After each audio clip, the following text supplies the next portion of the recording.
The Adventures of Huckleberry Finn by Mark Twain. Chapter 8. The sun was up so high when I waked that I judged it was after 8 o'clock. I laid there in the grass and the cool shade, thinking about things, and feeling rested and rather comfortable and satisfied. I could see the sun out at 1 or 2 holes, but mostly it was big trees all about, and gloomy in there amongst them. There was freckled places on the ground where the light sifted down through the leaves, and the freckled places swapped about a little, showing there was a little breeze up there. A couple of squirrels sat on a limb and jabbered at me very friendly. I was powerful lazy and comfortable, didn't want to get up and cook breakfast. Well, I was dozing off again when I thinks I hears a deep sound, a boom, away up the river. I rouses up and rests on my elbow and listens. Pretty soon I hears it again. I hopped up and went and looked out at a hole in the leaves, and I see a bunch of smoke laying on the water a long ways up, about abreast the ferry. And there was the ferry boat full of people floating along down. I knowed what was the matter now. Boom! I see the white smoke squirt out of the ferry boat's side. You see, they was firing cannon over the water, trying to make my carcass come to the top. I was pretty hungry, but it weren't going to do for me to start a fire, because they might see the smoke. So I set there and watched the cannon smoke and listened to the boom. The river was a mile wide there, and it always looks pretty on a summer morning, so I was having a good enough time seeing them hunt for my remainders, if I only had a bite to eat.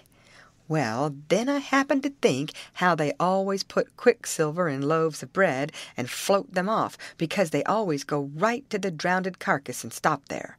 So, says I, I'll keep a lookout, and if any of them's floating around after me, I'll give them a show. I changed to the Illinois edge of the island to see what luck I could have, and I weren't disappointed. A big double loaf come along, and I most got it with a long stick, but my foot slipped and she floated out further.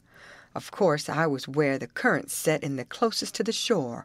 I knowed enough for that. But by and by along comes another one, and this time I won.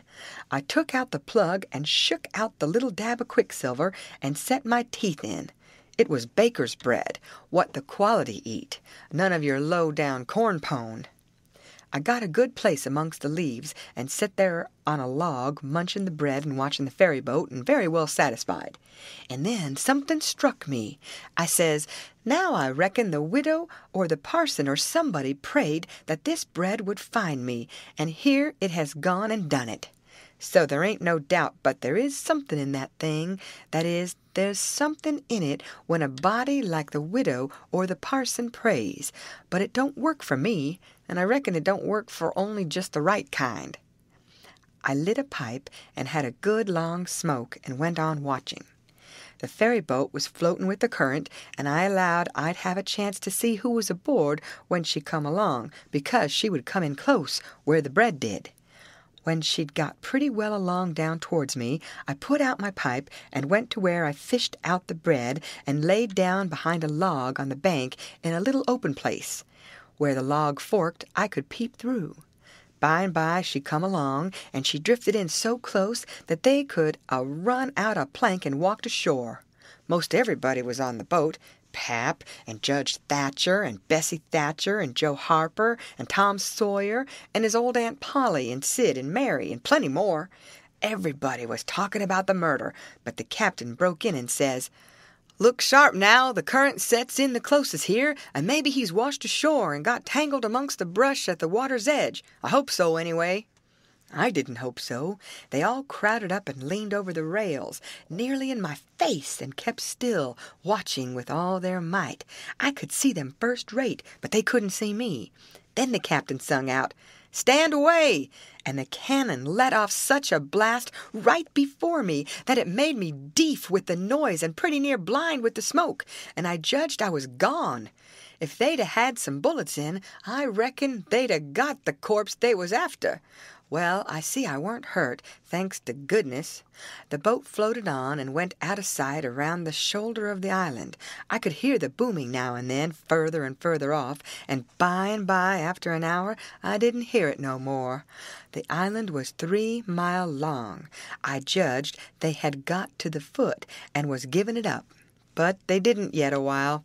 They turned around the foot of the island and started up the channel on the Missouri side, under steam, and booming once in a while as they went. I crossed over to that side and watched them. When they got abreast the head of the island, they quit shooting and dropped over to the Missouri shore and went home to the town. I knowed I was all right now. Nobody else would come a-hunting after me. I got my traps out of the canoe and made me a nice camp in the thick woods. I made a kind of a tent out of my blankets to put my things under so the rain couldn't get at them. I catched a catfish and haggled him open with my saw, and toward sundown I started my campfire and had supper. Then I set out a line to catch some fish for breakfast.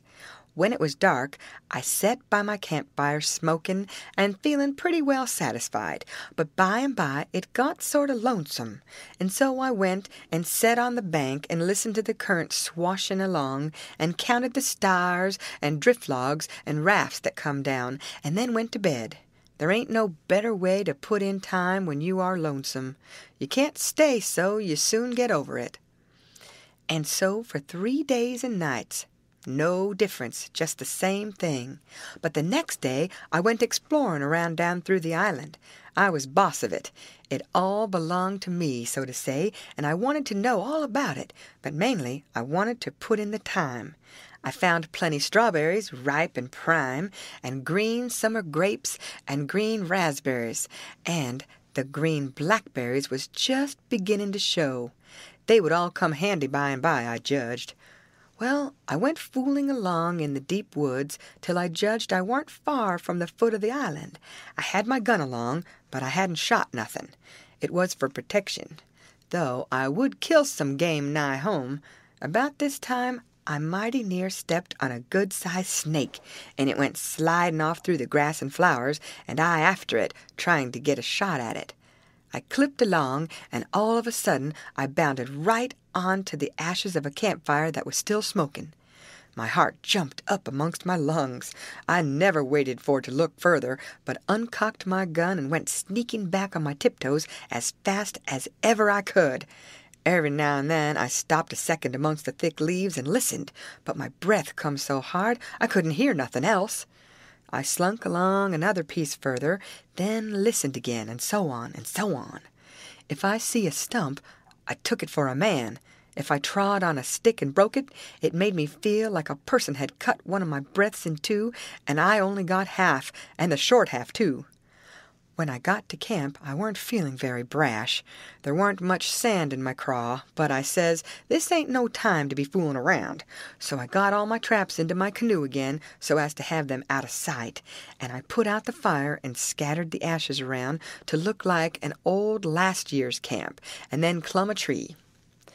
I reckon I was up in the tree 2 hours, but I didn't see nothing. I didn't hear nothing. I only thought I heard and seen as much as 1,000 things. Well, I couldn't stay up there forever, so at last I got down. But I kept in the thick woods and on the lookout all the same. All I could get to eat was berries and what was left over from breakfast. By the time it was night, I was pretty hungry, so when it was good and dark, I slid out from the shore before moonrise and paddled over to the Illinois bank, about 1/4 of a mile. I went out in the woods and cooked a supper, and I had about made up my mind I would stay there all night when I hear a plunkety-plunk, plunkety-plunk, and says to myself, horses coming, and next I hear people's voices. I got everything into the canoe as quick as I could, and then went creeping through the woods to see what I could find out. I hadn't got far when I hear a man say, "We better camp here if we can find a good place. The horses is about beat out. Let's look around." I didn't wait, but shoved out and paddled away easy. I tied up in the old place and reckoned I would sleep in the canoe.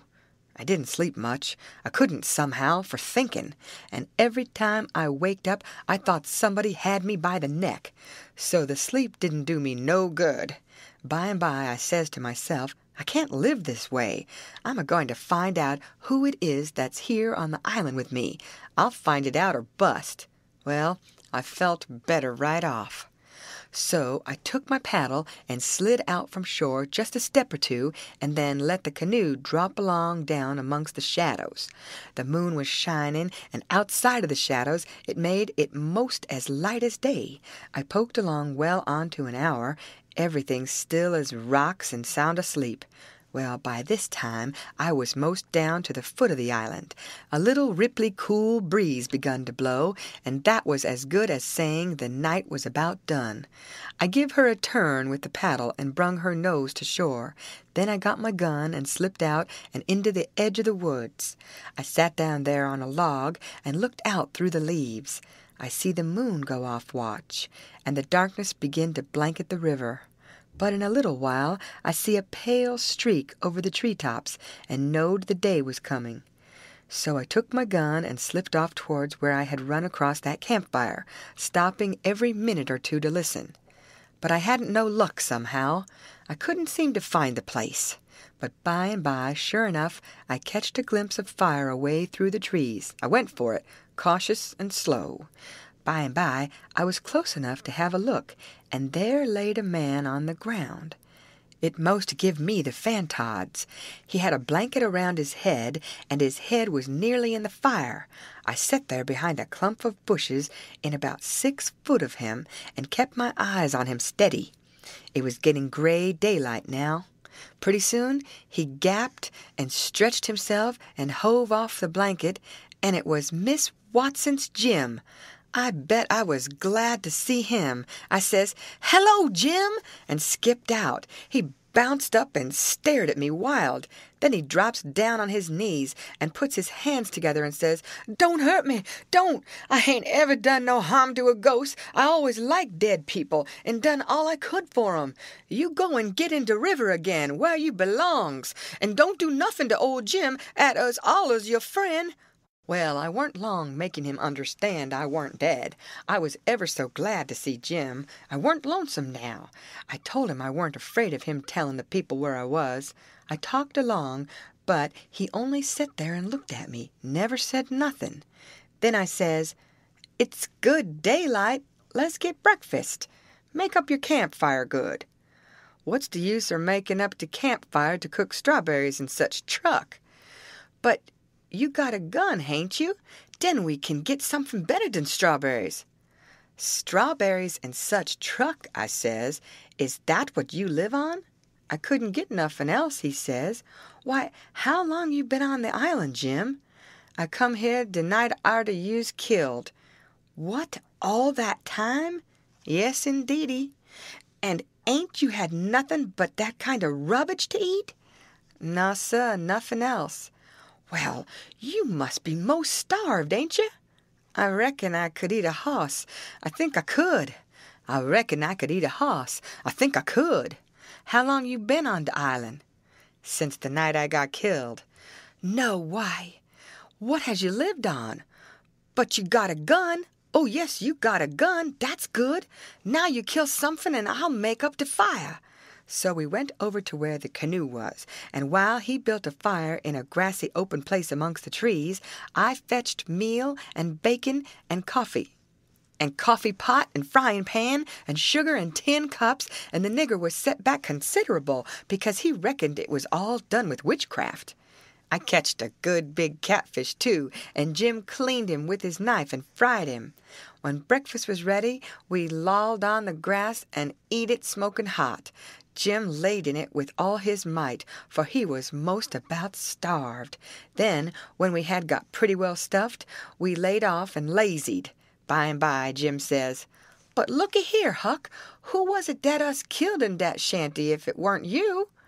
Then I told him the whole thing, and he said it was smart. He said Tom Sawyer couldn't get up no better plan than what I had. Then I says, "How do you come to be here, Jim? And how'd you get here?" He looked pretty uneasy and didn't say nothing for a minute. Then he says, maybe I better not tell. Why, Jim? Well, dey's reasons, but you wouldn't tell on me if I was to tell you, would you, Huck? Blamed if I would, Jim. Well, I believe you, Huck. I run off. Jim! But mind you said you wouldn't tell. You know you said you wouldn't tell, Huck. Well, I did. I said I wouldn't, and I'll stick to it. Honest Injun, I will. People would call me a low-down abolitionist and despise me for keeping mum, but that don't make no difference. I ain't a-going to tell, and I ain't a-going back there anyways. So now, let's know all about it. Well, you see, it is this way. Old Missus, that's Miss Watson, she pecks on me all the time and treats me pooty rough, but she allus says she wouldn't sell me down to Orleans. But I noticed dey was a nigger trader round the place considerable lately, and I begin to get uneasy. Well, one night I creeps to the door pooty late, and the door warn't quite shut, and I hear old Missus tell the widder she goin' to sell me down to Orleans, but she didn't want to, but she could get $800 for me, and it is such a big stack of money she couldn't resist. The widder, she tried to get her to say she wouldn't do it, but I never waited to hear the rest. I lit out mighty quick, I tell you.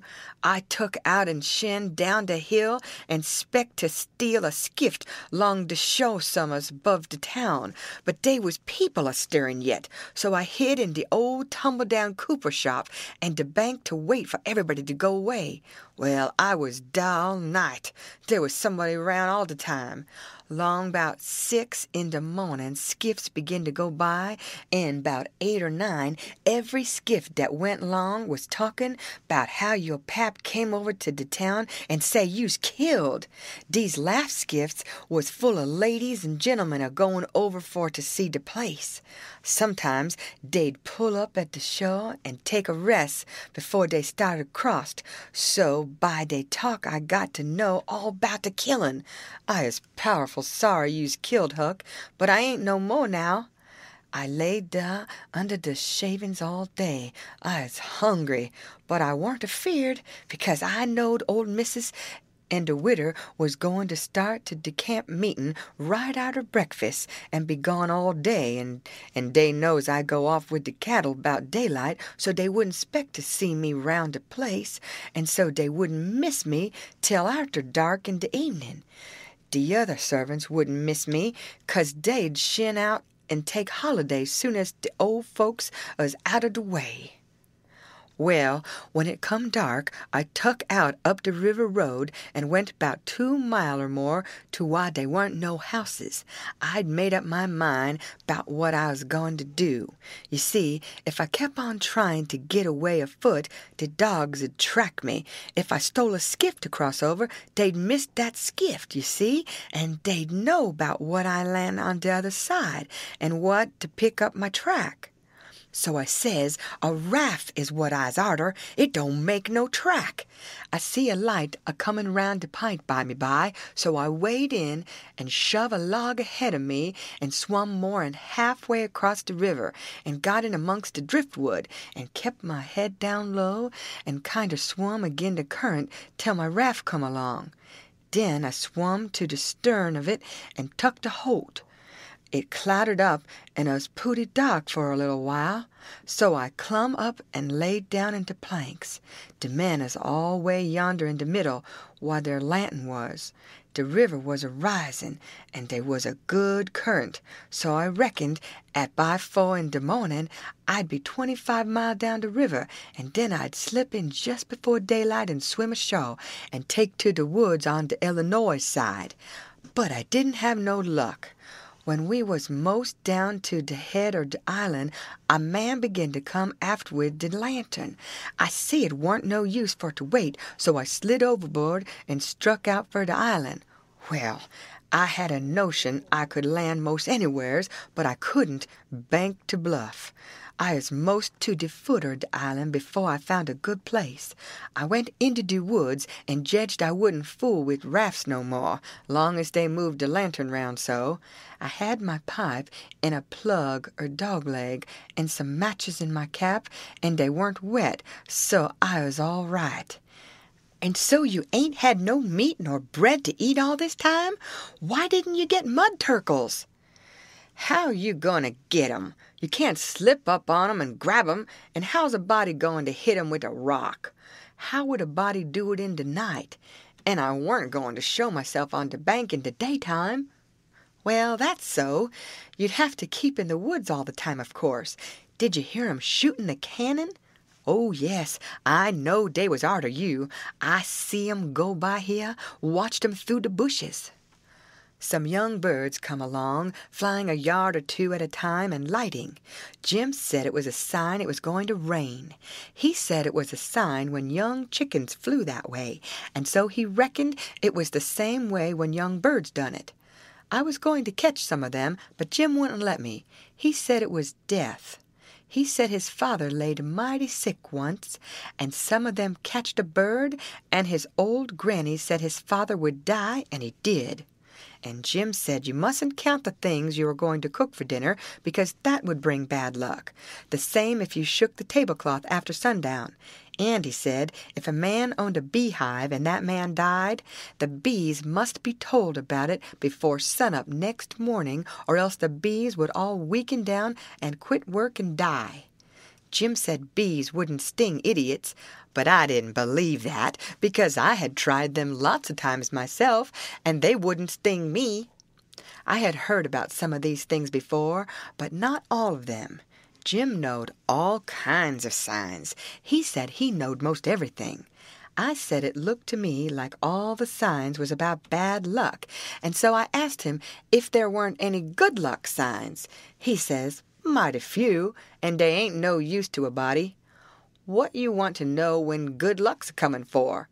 Want to keep it off? And he said, if you's got hairy arms and a hairy breast, it's a sign that you's a-goin' to be rich. Well, dey's some use in a sign like dat, case it's so fur ahead. You see, maybe you's got to be po' a long time first, and so you might get discouraged and kill yourself if you didn't know by de sign dat you were goin' to be rich by. Have you got hairy arms and a hairy breast, Jim? What's the use to ax dat question? Don't you see I has? Well, are you rich? No, but I been rich onct, and goin' to be rich again. Onct I had $14, but I tuck to speculatin' and got busted out. What did you speculate in, Jim? Well, first I tackled stock. What kind of stock? Why, livestock, cattle, you know. I put $10 in a cow, but I ain't goin' to resk no more money in stock. The cow up and died on my hands. So you lost the $10? No, I didn't lose it at all. I only lost about 9 of it. I sold the hide and taller for $1.10. You had $5.10 left? Did you speculate any more? Yes. You know that one-legged nigger that belongs to old Mr. Bradish? Well, he sot up a bank and say anybody that put in $1 would get $4 more at the end of the year. Well, all the niggers went in, but they didn't have much. I was the only one that had much, so I stuck out for more than $4. And I said if I didn't get it, I'd start a bank myself. Well, of course, that nigger want to keep me out of the business because he says they weren't business enough for 2 banks, so he say I could put in my $5 and he pay me $35 at the end of the year. So I done it. Then I reckoned I'd invest the $35 right off and keep things a-movin'.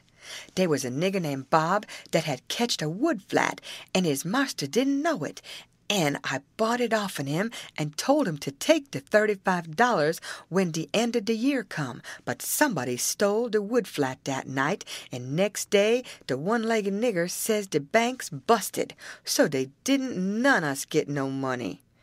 What did you do with the 10 cents, Jim? Well, I was going to spend it, but I had a dream, and the dream told me to give it to a nigger named Balaam. Balaam's ass, they call him for short. He's one of them chuckleheads, you know. But he's lucky, they say, and I see I weren't lucky.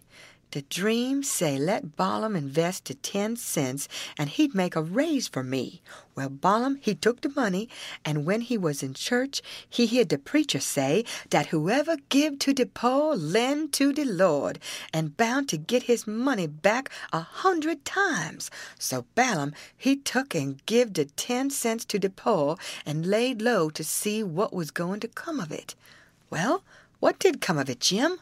Nothing never come of it. I couldn't manage to collect that money no way, and Balaam he couldn't. I ain't going to lend no more money, doubt I see the security. Bound to get your money back 100 times, the preacher says. If I could get the 10 cents back, I'd call it square, and be glad of the chance. Well, it's all right anyway, Jim, as long as you're going to be rich again sometime or other. Yes, and I's rich now, come to look at it. I owns myself, and I's worth $800. I wished I had the money. I wouldn't want no more. End of chapter. Read by Lorraine Montgomery for Lit2Go on the web at fcit.usf.edu.